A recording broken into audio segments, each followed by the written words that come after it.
The detective watched my ring footage 3 times without saying a word. Then she asked for backup.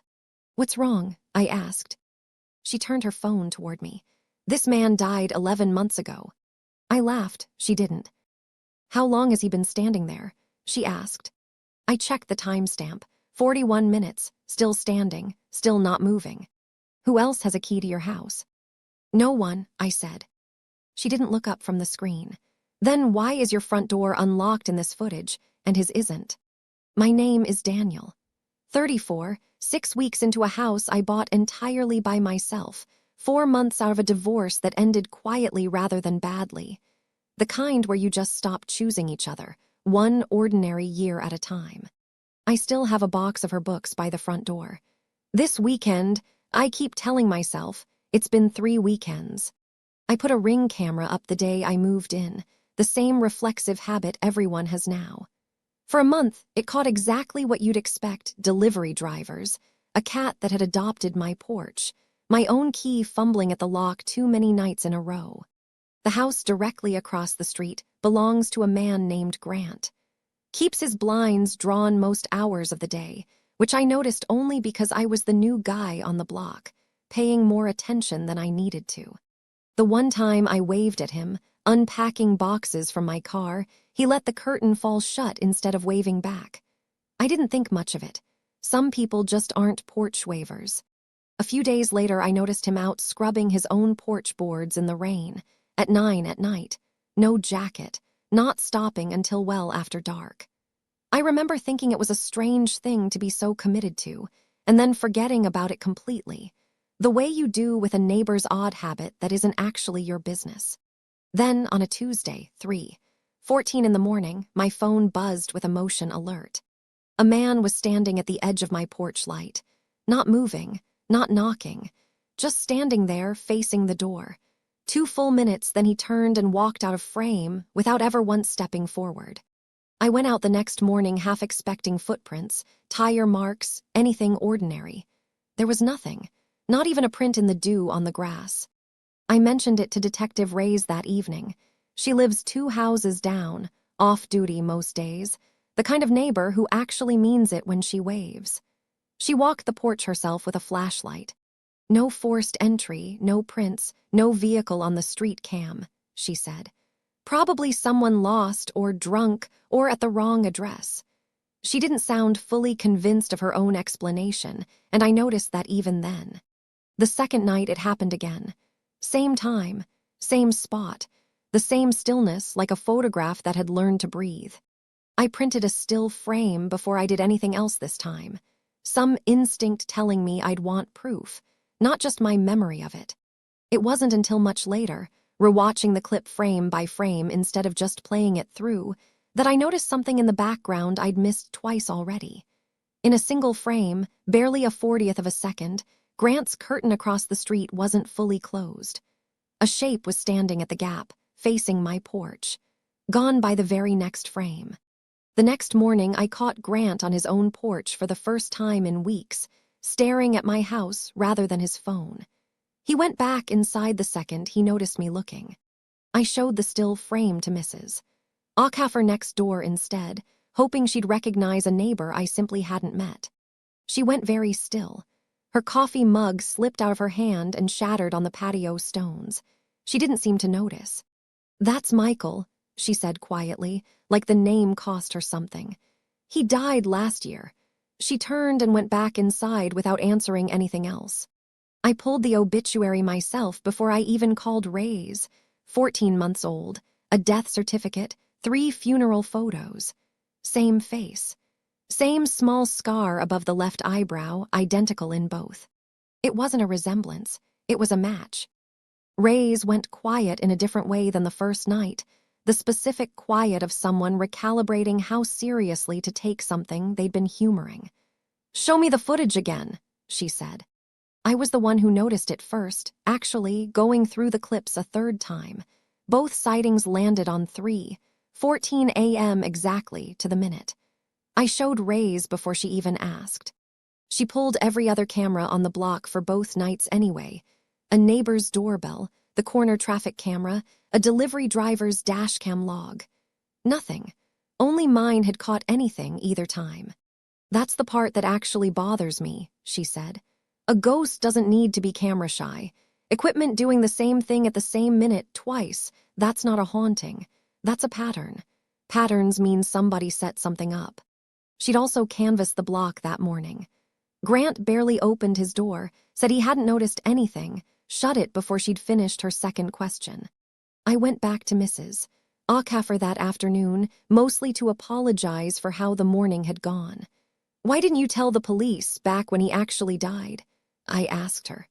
"I did," she said, not looking up from her garden. "I called it in myself, told them what I'd seen him doing out here for weeks before it happened." She finally looked at me. "They wrote it down. Nobody followed up. Nobody believes an old woman who says a man was watching a house before he died of an accident." I didn't have an answer for that. I thought about it again later, once I understood exactly which case Ray's had been carrying unsolved for years. I didn't wait on police pace. That evening, I pulled the property records myself. The house had sold 18 months earlier, 30% under the neighborhood average, previous owner Walter Trent, no forwarding address anywhere on file. I noticed, too, that I was more focused on this than I'd let myself be on anything since the divorce paperwork went through. I filed that thought away rather than sitting with it. Moving a bookshelf that night, I found something I'd never noticed in 6 weeks of living here. A low access panel behind where the shelf had stood, painted carefully to blend into the wall. I called Ray's before opening it. She told me flatly to wait for her. We opened it together the next morning. A narrow staircase led to a section of basement that wasn't on any floor plan from closing, nothing in the inspection report, nothing on record anywhere. At the bottom, on a shelf built into the wall, sat an old analog DVR unit, dusty, outdated, unmistakably still powered on. A single red light blinked steadily in the dark. Ray's knew a technician who could pull the drive without wiping it. We sat in my kitchen while he worked, nobody saying much, the whole street outside going about its ordinary evening. What came off it was years of footage, not months. Someone had been recording most of this street, not just this house. I spotted it before Ray's did, this time scrubbing through the older clips myself. Michael, again and again, well before his death, always at odd hours, always glancing over his shoulder. In 3 separate clips, months apart, he checked his watch at almost the exact same moment. I paused each one and checked the DVR's own timestamp out of habit more than expectation. All 3 read 3:14 a.m. "He's not looking at your house," I said, tracing the angle on the screen. "Look where his eyes actually go. Every time, it's the house across the street." Ray's was already pulling her phone out, scrolling back through her Canvas notes. "Grant," she said, "in 14 years on this job, I've learned that people who answer fast and say nothing are usually more interesting than people who say too much." One of the archived clips, time-stamped months before Michael died, showed him standing at the edge of Grant's porch light. The exact same stance, the exact same stillness as the man who'd shown up on mine. The warrant took 2 days, built almost entirely on the pattern in Michael's old surveillance rather than anything Grant had visibly done on paper. I wasn't allowed inside for the search. I stood on my own porch with Mrs. Aucaffer while it happened, the street quieter than I'd ever heard it. Ray's came back across the street an hour later and sat down on my steps without saying anything for a moment first. "Hidden room off the garage," she finally said. "Evidence tied to a case I worked years ago. It never closed. I've thought about it longer than I should have." Grant was arrested that afternoon. Michael, it turned out, had been quietly building his own case against him for months before he died, which was very likely the reason his death was never looked at as hard as it should have been. An accident is easy to file away. When nobody knows, there's a reason to look harder. That evening, sitting on my own front steps with Ray's after everyone had cleared out, the adrenaline finally started draining out of both of us. "You've been at this nonstop for 4 days," she said. "You know that, right?" "Good distraction," I said, meaning it as a joke. She didn't laugh. "From what?" She followed my eyes to the box of books still sitting by my door, exactly where it had been for 3 weeks. "Daniel," she said gently, "you solved a stranger's cold case faster than you've unpacked your own house." I didn't have anything to say to that, mostly because she wasn't wrong. The technician came back the next morning to walk us through the DVR itself. Rather than just calling it in, Ray's wanted it seen, not summarized. He pulled up the unit's internal log on his laptop, right there at my kitchen table. "It hasn't recorded anything new in over a year," he said. "It's been looping one archived clip of Michael, bleeding onto your ring line, because whoever wired this spliced the old system into the new one instead of removing it. Walter Trent, we'd learn some half-finished attempt to make the house look upgraded before he sold it fast and cheap and left." "Why 3:14 a.m. every time?" I asked.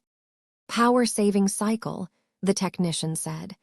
"The unit restarts the loop at the same minute every single time it kicks back on. It's not choosing the time, it's just old."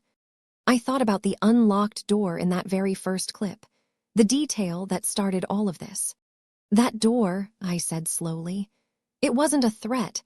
It was just how it looked the night that footage was actually recorded, months before I ever owned this house." The technician nodded. "Frozen inside a loop nobody ever found. Not a live event. Not a warning. Just an old recording playing on a schedule nobody remembered setting in a house nobody had ever fully looked behind the walls of." Grant was formally charged 2 weeks later. The old case Ray's had carried for years finally closed, built on what Michael had quietly documented before anyone thought to ask what he'd actually been doing out there. I think about that sometimes, that the version of him everyone assumed was just wandering was the only person on this street paying real attention. That same night, I finally opened the box by my door, not because the mystery was solved, because I was tired of stepping around it every morning and pretending that was normal. Just books. I put half on my own shelves and set the rest aside to actually drop off, for real, that weekend. If you take one thing from this, let it be that the things we avoid don't stay small just because we've gotten busy with something else. They wait, exactly where we left them, until we're finally ready to open the box. A few nights later, I sat down to clean out the Ring app for good, delete the old clips, start fresh, put the whole thing behind me the way I'd finally put the books away. I selected everything, tapped delete. The app paused, recovered deleted archive before permanently removing. I frowned. I'd only ever watched 2 clips. Archive size, 497 hours. I never took 2 clips worth of footage off that camera in my life. The case is closed. Grant is charged. Everything that actually needed an answer has won now, including the door, including the timing, including why a dead man kept standing on my porch. This is the one piece left over, small, probably nothing, the kind of loose thread every real investigation leaves behind once the part that mattered is finished. I still haven't opened it. Some nights I think I will.